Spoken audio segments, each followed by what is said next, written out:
Good evening or late afternoon, I guess, as the case may be. It's great seeing all of you here.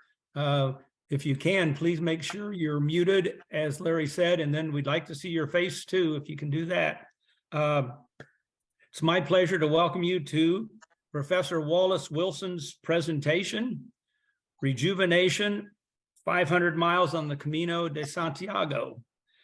I met Wally at LaSalle Gym during our freshman year, and we played together on the basketball team for the next 4 years. At 6'8", Wally was our tallest player, and that's also where, this is important, in the back of the bus, different buses on which we would ride to and from away basketball games, Wally first introduced the players and managers to his incredible rendition of the lead singer of the 1960 pop hit from the Hollywood Argyles. You all know it, Alley-Oop. Much later, Wally, accompanied by his backup singer, Bill Taylor, who was one of Wally's roommates at Williams and who's also with us tonight, they reprised those amazing college performances at both our 40th reunion on the Spencer House lawn and again at our 50th reunion. Hopefully, we will all, and I'll emphasize, all be able to attend our 60th reunion in 2027, where I'm confident we can convince Wally and Bill to entertain us one more time. In addition, just a trivia point, during our preparation for tonight's presentation, I learned that during the years since our graduation, Wally has run 10 marathons. Finally, if during Wally's presentation you have any questions for him, please either write them down or try to remember them, and you'll be able to ask Wally during the final 15 minutes of tonight's Zoom session after we return from our brief breakout sessions. And as Larry told us, and we'll repeat again, please remember to mute yourself. And also, if you don't, Larry will do it to you. With no further ado, take it away, Wally. Okay, Gordy, thanks so much. And I guess I should start by saying, I'm sorry I wasn't able to reprise it as a 55th, but I was just getting back from the Camino and I couldn't get to Williamstown in time. So anyway, here I am to talk about the Camino. And it's great to see many of you here tonight. I'd also, besides thanking Gordy, Alan, you were incredible at helping me get ready for this thing. Both of you guys spent so much time, and it's an honor to work with you. It's really fun. And I also had great conversations on email with Bill Taylor, Steve Bartholomew, and Harry Tether. So this has been a really, really fun time for me. To start out, I'd like to mention a singer that I just saw. Her name is Edna Vasquez. She's Mexican, but she lives here in Portland now. And I had the opportunity to see her about a month back. And she was introducing a Mayan song that she had written. And she said that it's our stories which give us humanity. So I'd like to start with that. I hope our stories give us plenty of humanity. And I hope with that, my story will make sense to you. I'm going to spend just a second sharing my screen.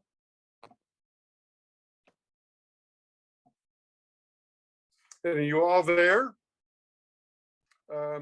This is the Camino de Santiago. And the way of St. James is, Santiago is the name in Spanish for James. And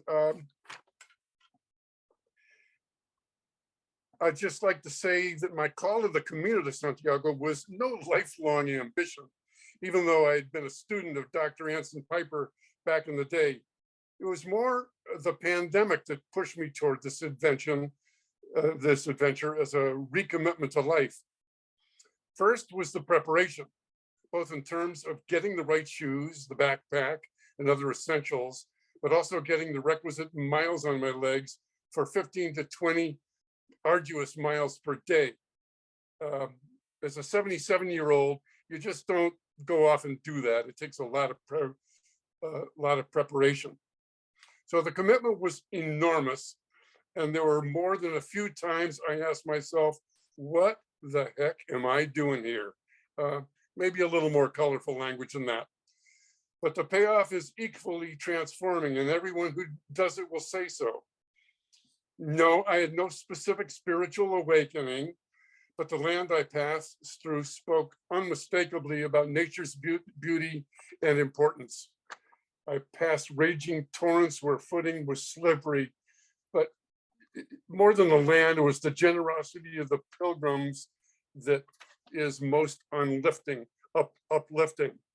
And to the left on the screen, you can see the signs which are all along the way that help you along. I also got an app called Camino Ninja, which was very helpful because sometimes the Camino isn't perfectly marked. But a quick throwback. Obviously, you guys know the gravity of Williams because you're here tonight. But when I graduated, the very first thing I did was take off up to New Hampshire with my friends, Jay Eustace, Bill Taylor, and Bruce Craig. And that was a way to get things off. But since I was living in Connecticut, it was very easy to get to various Williams outings. And here you can see the wedding of Doug Ernst in 1968. And you can see next to me is Kirk Varnado, Steve Bartholomew, and Bob Tyre at the very left. I also went later that summer to Bruce Craig's wedding in California, but I was the only Williams attendee. This was the next year, the fall of 1968, our first homecoming back. And after the game, a bunch of us went to the Six House to play cards, which was our favorite activity after dinner at Williams. And you can see a picture of Bill Taylor there, and Bob Tyre, and Bruce Craig, and his wife, Tammy. And off to the left is Pete Levathes, who never graduated with us, but stayed in contact. My teaching years started in Connecticut. And once again, I was close to Williamstown. So at the bottom left, you can see a photo from one of the games we had as alumni. That's Ted at the far left, Jay Healy on the right, and Jim Kramer in front of me. Al Shaw was not very happy. In fact, Gordy mentioned that Al had said, "God damn it, Gordy, you even got in the accent." So that was a lot of fun. And I also started coaching soccer back then. And even though I only played my freshman year, soccer is really my passion now. And that's where it all got started.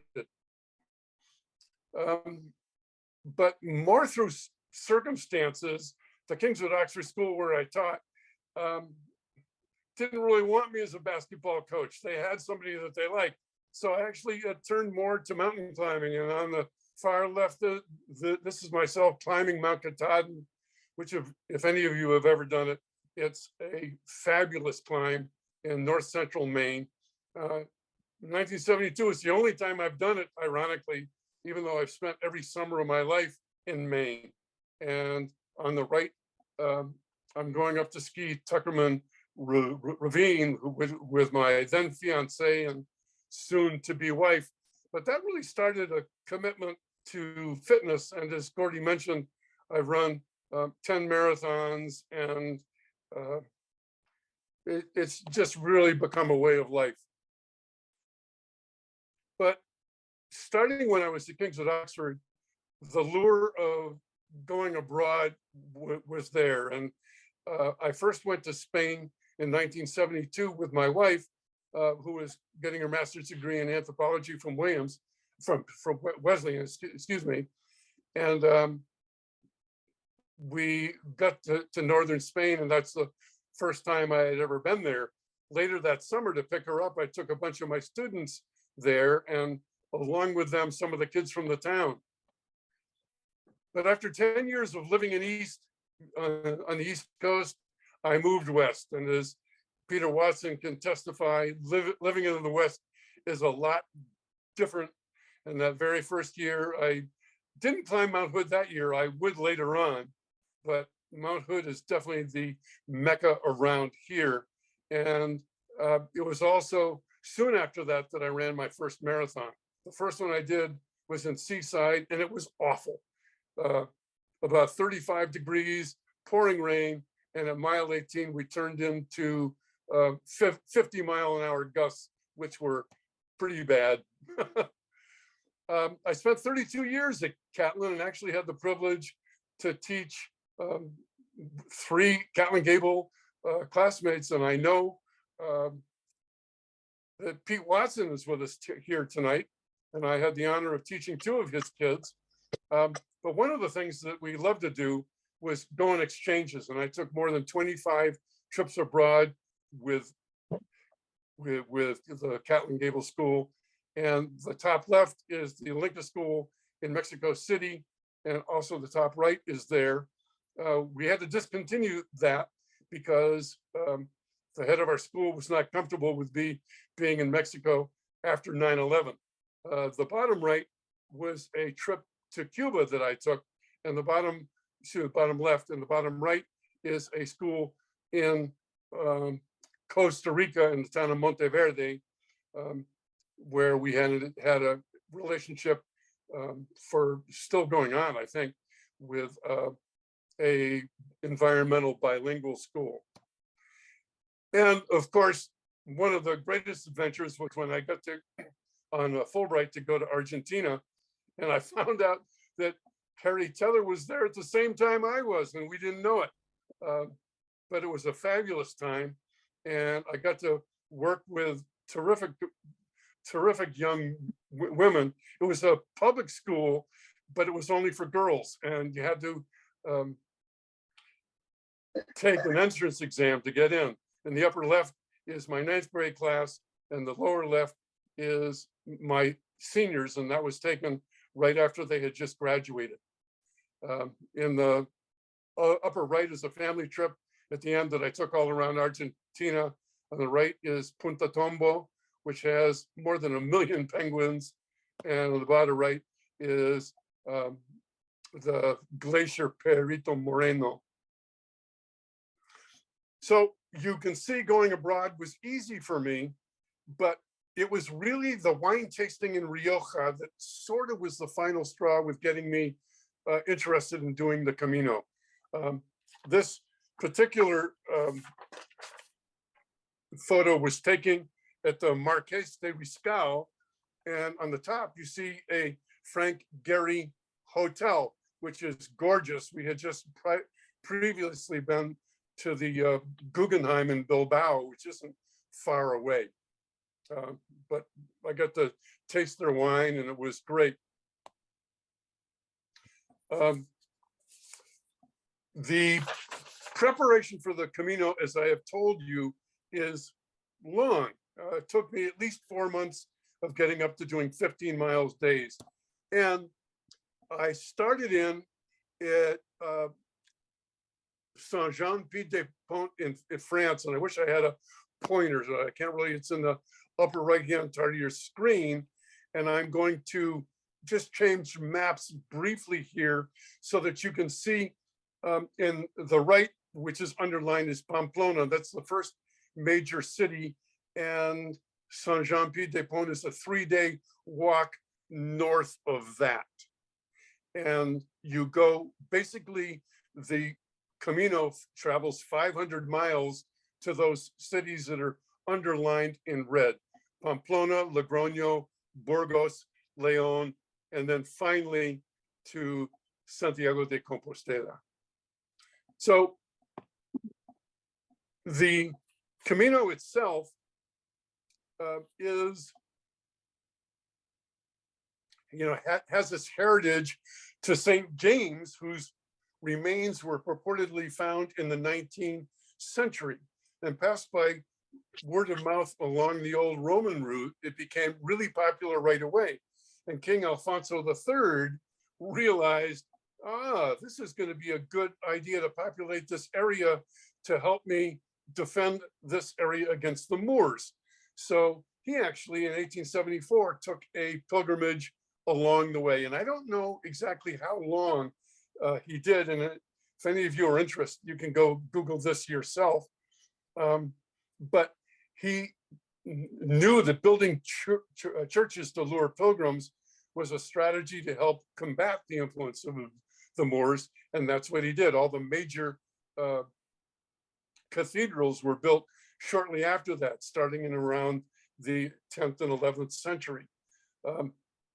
One of the books I read, and I actually listened to it, was by Paulo Coelho, The Pilgrimage, and it gets into a lot of the spiritual aspects, which wasn't really of that much interest to me, but later on I'll talk about it because you can't help but understand the importance of the Catholic Church when you're walking. I hoped to start from San John, but when I got there, they told me at the office for the pilgrimage that there was no way I was going over the Pyrenees. And you can see here, the snow up there would not have been so great. Plus the fact that it was not only going to be a 15-mile day, but 4,000 vertical feet, which, although I'm in pretty good shape for an old guy, that might have been more than I could have done.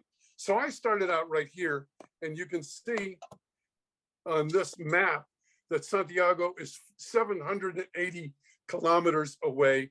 That's a long way, and there's no way that you can consider doing that in one go. You just have to take it day by day. And as you do, you pass incredible beauty.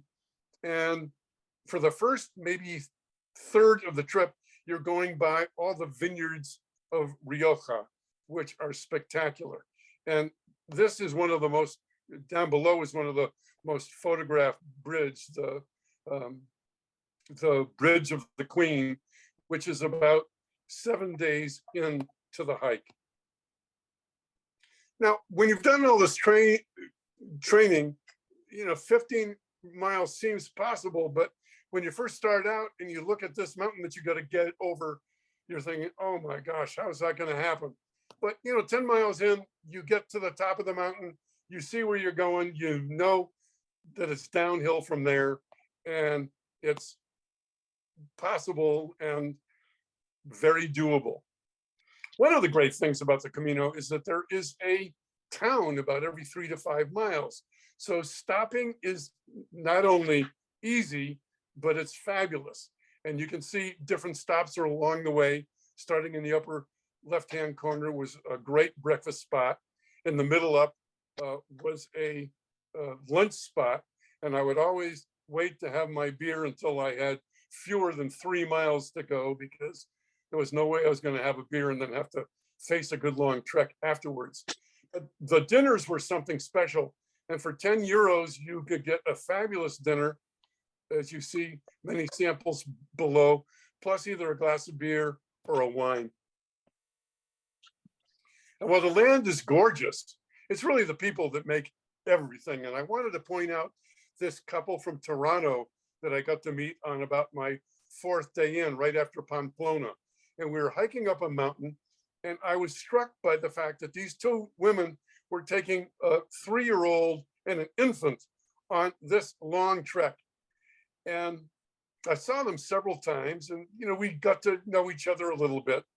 But nowhere in the Camino would I be sitting in a restaurant in Logroño and all of a sudden have a baby just plunked in my lap. And that was definitely a highlight for me. And I said, could you please take a picture of me? I would really like to have this. So one of the women took a picture of me and her 2 kids. We like to say that the Camino provides, and it really does. Anytime you have a problem, seemingly it's going to resolve itself during the day. It certainly did for me. And more of the people, the guy up above was a fellow who had walked the Camino dozens and dozens of times and was there selling trinkets to passersby. And when I was there, I bought one of his shells, which is one of the symbols of the Camino, to put on my backpack. And you'll find almost everybody walking the Camino has a shell on their backpack by the end. And meals at the end. And these 5 people ended up being really close friends of mine. My left arm is around a woman from the Bay Area. And it's great because my daughter lives in the Bay Area, and I've now, since the Camino, hiked with them twice.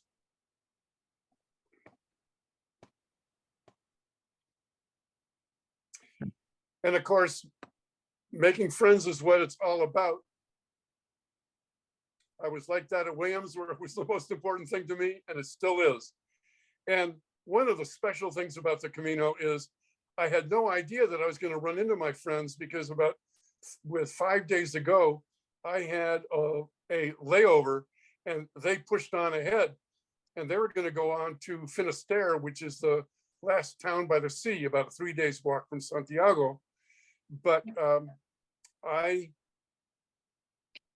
stayed behind in Compostela and was amazed when I missed my hotel, because I walked right by it, and there they were sitting and having a beer. So there it was, the Camino provides. The upper left, my friend Susie, the second woman on the left, had her 50th birthday of this gorgeous town called Osiebro. When you're walking, you're going to have all kinds of weather. And when I first started out, there was way too much rain. But by the time you get to the midsection, you're going to have really hot weather. And it really behooves you to get up early so that you're done with your 15 miles by certainly 2 in the afternoon. I hope to be done by 2 o'clock every day. Every town has its cathedral. This was one of my favorites in Burgos. I'll show you a picture in a moment so you can remember where Burgos is. But I was lucky to stay in this fabulous hotel where I was able to take this photo from my balcony. By far my best hotel, and it was only 42 euros a night.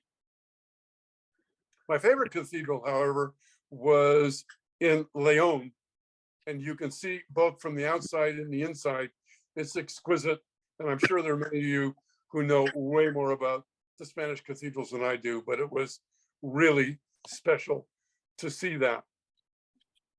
As I mentioned, the early starts every day are important. I would often get up before dawn and would have, been a few kilometers outside of town by the time the sun rose. Yeah, this guy was my most gratifying day was a place called the Iron Cross, and he wound up teaching history at private school. And there's somebody who isn't muted that is Spanish. that is interfering. Anyway, even though he speaks Spanish, he applied for it and got the job. So using his Spanish skills, he's now hiking across Spain. Somebody isn't muted, which is a little hard. Wes Westmeyer isn't. Wes, mute. Yeah. So I did it.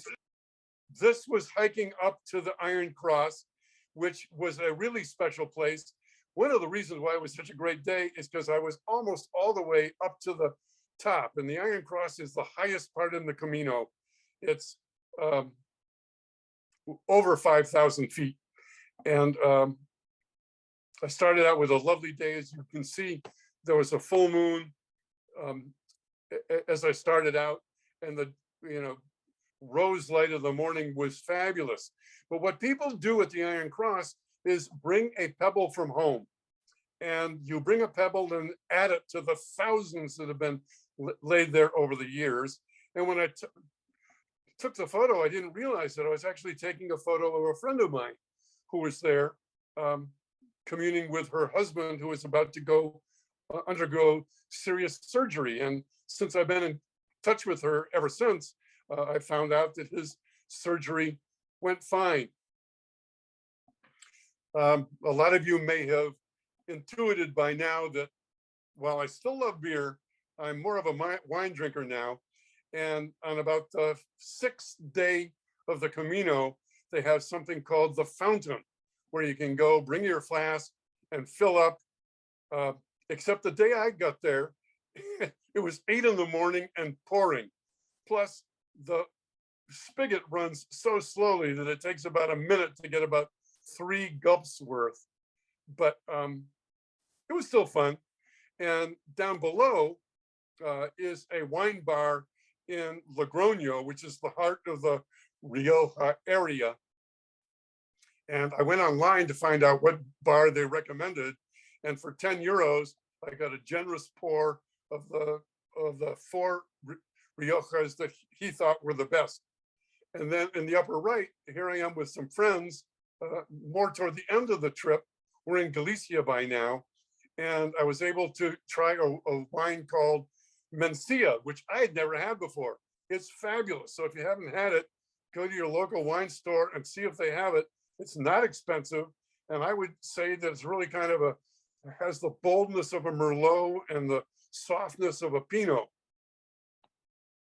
Lodging choices are all over the map of what you can get. I made a choice to reserve ahead at a hostel, really kind of a hotel. But lots of people choose hostels where you can, for $25, get lodging and dinner and breakfast. But the idea of having to get up in a room with 25 other people and find a strange bathroom every night, wasn't great. One of the adventures that I actually tried to go to one of these hostels was a place about midway where the nuns are famous for leading a singing along.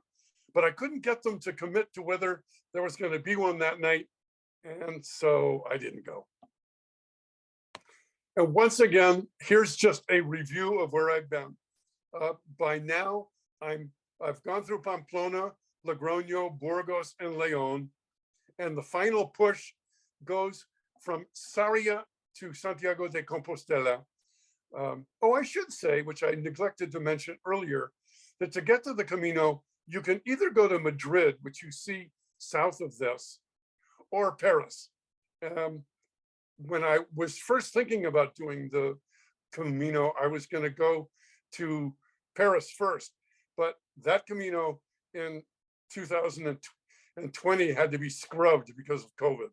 So that's why I got pretty committed to wanting to do the whole thing. So I did that one from Madrid.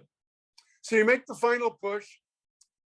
To be official, you have to start from a town called Sarria. And along the way, you can see people leaving their shoes, which I thought was just fabulous. And on the bottom right, you can see, the other thing is, by the final push, you're seeing people in sight all the time, whereas earlier in the Camino, there was hardly anybody. And earlier, the language everybody speaks is English. But by Sarria, that's where all the Spanish come to get their official Compostela, and the language you hear is then Spanish. And this is what people are doing along the way. They are getting a passport. I got that in France. And along the way, you get stamps from your hotel, your hostel, restaurants, bars, churches, and even, just any kind of wayside. By the end, I had 180 stamps, and you have to be careful you leave 5 spaces at the end of your book, because you have to have 2 stamps a day starting in Sarria to have it be official. So here on the right side, you can see where I started putting stamps on the front of my passport so I wouldn't run out. And this is what everybody's after, the official Compostela of the Camino. This is what the church gives you, which pardons you from all your sins. And it's the official document that says that you have walked the Camino, and they enter you in a church registry, which theoretically is there forever. And here I am at Santiago. My 780 kilometers are done. I'm standing in front of the cathedral, which ironically was the only one of the major cathedrals I never ended. But I'll get to something else in a minute. I just wanted to leave you with a final idea that it's the Camino distills life to its very essence, which is why it called me.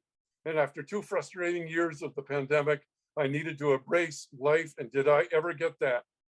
Everything changes on the Camino. Time both expands and shrinks simultaneously. And the sense of place becomes everything. For 35 days and 780 kilometers, I lived, ate, drank, and slept this experience. Images of snow-clad mountains rising above sprawling vineyards and fields of scarlet poppies become the daily fare. But most of all, it's the generosity of the Camino that lingers, and friendships made in but a month will last a lifetime. At trip's end, I am proud, relieved, and exhausted. And it's true, the Camino changes everything. And I'm doing the Camino again in a month and a half. Not the same one. I'm starting in Porto, and I'm joining a bunch of my friends from the Camino. So I'm going to leave you with that. I actually went a little longer than I'd hoped. So I'm going to get out of my video and Hey, Wally, tell us who the young lady is in the photo. that's my wife. And she, well, like all of us who are lucky enough to marry a fabulous person, she's actually behind a lot of everything I do. And well, I'll leave it there. So I guess we're gonna go into breakout rooms now. Yeah, well, yes, what we'll do next, now that we've heard about Wally's adventure, we will move to 12-minute breakout sessions where we can connect with others from our class and share any unique adventures we've had after our Williams graduation. So that is the fare for tonight. And Larry Ricketts will now send us to the various breakout sessions. And then we will come back and Professor Wilson will answer any and all of your questions. And we can go for probably another 40 minutes if you want to. So thanks to Wally, and breakout room time, Larry. Would you change your prep work if you were starting all over? Not for what I did, but I have totally changed what I'm doing this time. I will, by mid-April, be able to walk 1 15-mile day. I don't want to spend the time. So I'm planning, first of all, if it rains, I'm taking transportation. And if I'm tired, I'll take a taxi to the end. But like last time, I have booked all the reservations ahead of time. Alan, you got a question? Yeah, Wally, if you were to make recommendations to a bunch of 77 or 78-year-olds Yep. for undergoing this experience, what would you recommend? Doing it for like a week or 3 days, or driving, or how would you recommend it? First of all, I mean, for you East Coasters, it's a little easier to get there, but it's still a commitment to get over there, and it's going to take you 2 days just to get to the Camino. But I would have no hesitation to recommend people to do the Camino by car. I mean, you aren't going to get the official Compostela. Well, you could; they wouldn't know, but you'd have a lot of fun. You'd meet a lot of people, and you could do day walks out of the places you wanted to go. I have a So- friend of mine, Wally, who did the trail twice. Once, like you, he walked it. The second time he went over with 4 other guys and they rented a car and they all brought musical instruments and they stopped in all the towns and played in the town Oh. squares. Wow, that's cool. Yeah. He was also a Spanish teacher at Worcester Academy. Oh, cool. And Chuck, are you gonna sign up sometime to talk about the Appalachian Trail? When I finish it, I got a bit to go. Not much, but Yeah. a bit. Okay, But Charlie Potts and Jeff Modisett are, and I are talking about trying to get over to the Camino. So at some point I'll probably call you. yeah, that would be great. Say hi to Daryl too. I definitely will. Any other comments, questions? Shares of anything you want to talk with Wally about? If not, we're a All in awe of little his, past an hour, but we still have time on the Zoom if you want to have any more comments or questions or Well, anything from just- your groups. I just want to say one thing. It's nice to see John Stableford here and Pamplona on the map.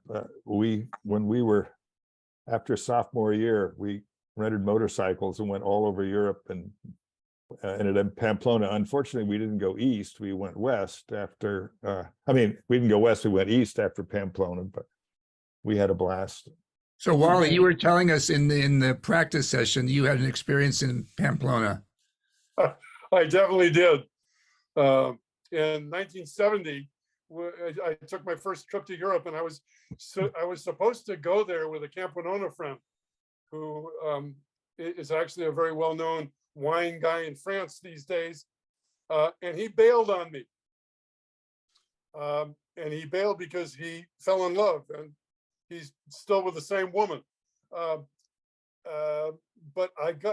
Pamplona was the first place I went, and it was really cold, and I was told to leave all my stuff at the train station because otherwise I get ripped off. And I had my whole summer ahead of me in Spain. I didn't want that to happen. So I slept in a field, and I woke up at 5 with a farmer scything within a foot of my head, 5 in the morning. So Wow. I got up, got on my 49cc moped, went into town, and was trying to sleep on a park bench. And these Spanish guys literally came by, picked me up, and took me to the corral by where the Encierro for the running of the bull starts. And I thought I was just going to be riding, watching the start of the Encierro. No, I was right in the path, and I tried to get out, but all the people sitting on the fence kicked me back in. So I had to sprint the basically kilometer from where the corral is up to the plaza, and I was able to actually get over the pile of people there just as the full first bull came over the top. So yeah, I did the running of the bulls, but it wasn't on purpose. Well, in 1965, Jonathan and I ran with the bulls, but you can't say we ran with the bulls because there were so many people in the pathway. The bulls were having trouble getting through. It was Interesting. it was True. it was very And- crowded. It was very And crowded. Herb was there too. Herb Schultz was there as well with us. Yeah. Dave Reichert has a question. Yes, Wally, with all the trips and exchanges you did with the Catlin students, were you ever tempted to do part of the Camino on a similar? It's funny. Catlin does the Camino now. It never occurred to me. Which, the idea of the Camino sort of came to me late, and I don't know why. I should have known about it. I mean, it just never did. And it's working well for Catlin now? Yes. Yeah, they have a teacher that he doesn't do it every year, but he's done it several times. Well, you did a lot of other things at Catlin, that's for sure, but we won't talk about that. Say hi to your kids for me. Jesse's a psychiatrist now in LA. No kidding. You How need about help. Yeah. Well, it's interesting that there are 5 of us living in Portland. 4 of us had kids at Catlin. And Dave, Yeah. I ran into you at a party one time with a mutual friend, long time ago. Guy named Tony Gerlich. Mhm. I Wally, think, tell us how you're spending your time now. Alan, I didn't hear you, whether that question was directed to me or somebody else. Yeah, no, it's directed to you. So you're retired. How are you spending your time now? Besides Oh, I preparing for, shared that with my group. You know, my 10 marathons were when I was still teaching. And as John would know, I was famous for riding my bike over the hill to my school every day. But about the last 10 years, the idea in the winter of getting up in the dark and the rain, it didn't seem so appealing. So, you know, while I was reasonably fit, I wasn't in great shape. And so one of my ideas was to get at least a near marathon fit again. And I sometimes I'm closer to it than others. Last summer when I was doing the Camino, or last spring, I was definitely near marathon fit. Not even close right now, but I'll get there by the time I hit Porto. The other thing is I wanted to play the guitar better than just a novice. And I've gotten so I can now play the introduction to Hotel California, Stairway to Heaven, and all the favorites. And the last thing was to read more than the New York Times every day. So that happened. But, you know, traveling's always been big. Eating and drinking, big. And spending time with my family, clearly.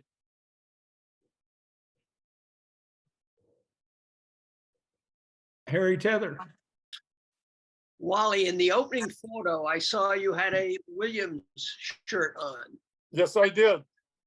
That happened to attract any other Williams alums, or? I didn't have a single person say to me, but one of the reasons why I chose it, it's the lightest polypropylene long sleeve shirt I've got. So I'll be taking it again on the Porto trip because it doesn't weigh anything when I'm, you know, the day I'm packing it and not wearing it.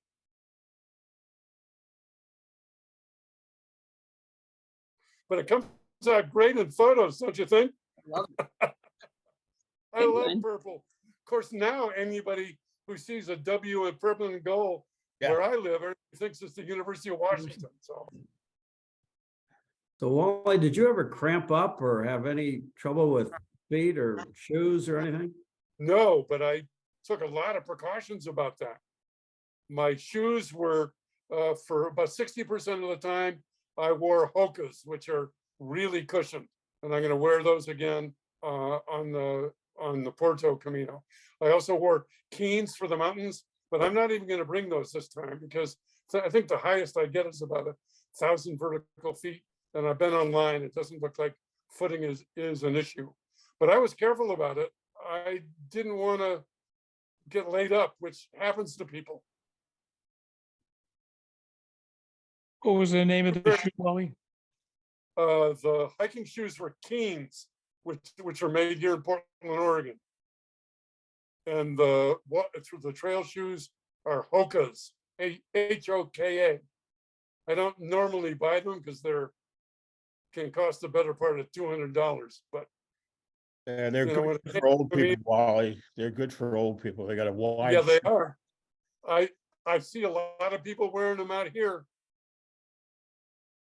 Wally, getting back to red wines for a second, you recommended one called Mencia. Would you have another Yes. a list of recommended wines that we should try? Oh man, there's all kinds of Riojas that are fabulous. You know, when I went to that winery in Spain in 2018, I learned that if you get a Reserva, it's got to be in the cask and in the bottle for over 4 years. So if you're going to get a Reserva, the newest one you're going to find right now is a 2019, and you can get a good Reserva for about $20, and I highly recommend any of them. Oh, and also if you have a Trader Joe's near you. They've got great wines. I drank one last night that I got there for $7. It's really good. It's got a black label and it's 2016. What was it? You can't remember. It said Navarra on it, which is the province next to Rioja. 67 Zooms does not allow any commercial endorsements, Wally. I forgot to tell you that ahead of time. Okay. But he's right. Trader Joe's has some fabulous wines for $6, $7, $8. Yeah. And there's a $9 Rioja at Trader Joe's that's really good. I have to go look at those. Yeah. So I don't want to break up the party unless there's, if there are more questions, we still have time to I'll go. stay here as long as anybody wants to talk. I have the reason I may break is because I'm earlier than you guys, and after talking for an hour, I need a beer. Before I have to leave, Gordy, I wanted to make a little bit of promo since Mike Roizen is on. And I don't know whether you all remember a fellow by the name of Mike Annison that was 2 years ahead of us. He I was do. All-American Definitely. lacrosse Yeah, player. He Yeah. was a cross player. Yeah, and he's And here. a player. Yeah, and he's here in Denver, and he helped write Megatrends Asia. That was a very thoughtful book of projecting what was going to happen with the economies and the cultures in Asia. That a lot of it really did transpire, a lot of it didn't. But I just want to, since we're not going to let commercial endorsements, I'm endorsing, if any of you want to read Mike's book ahead of time, The Great Age Reboot. I just want to tell you, for those of you that may watch some of his stuff on YouTube and the book, that Mike really has done what Mike Annison has done, and it's worth coming in next time. He's going to get us all thinking what I call megatrends medical in our age. So it's really quite interesting. I urge you all, since I'm not going to let him talk about any of his books next time. I'm giving his promo now. Okay. Good And luck. that- Yeah, and on your calendar, that's Thursday, April 27th. Thursday, Right, April and 27th. I have to send my regrets ahead of time. I'm going to be on the Camino. If I get in on my phone, well, I'll have to see how late it is. Mike, that's going to be more than 10,000 steps, I guarantee you. Yeah.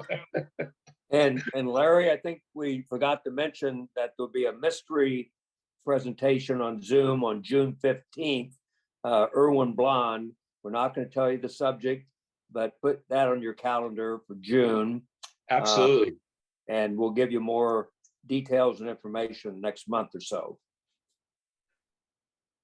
Just don't forget, John Stapleford is in May. So Right. Mike, April 27th, John, May 18th, and Irv, June. Which day, Ron? 15. June 15th. And then the annual exam to cover the questions and all these is in late June, right? So Yes, very late June. you can either Yeah. write a paper or just take the pop quiz. Yeah. Wally will bring a glass of wine, and I'll bring a glass of bourbon to that one. Okay. That'll be June 31st. Right. Yep. Okay, folks. Great seeing nice everybody. to and see thank you you all. for being Hey, here. well, Thanks for Take being time. here. Thanks, That's great. Judy, for joining you. us. Okay. Thank you. Thanks care, for coming. everyone. You guys. Great seeing everybody. Thanks, Sure is. Wally. Good Thanks, job. Wally. Thanks a lot. Thank you, Wally.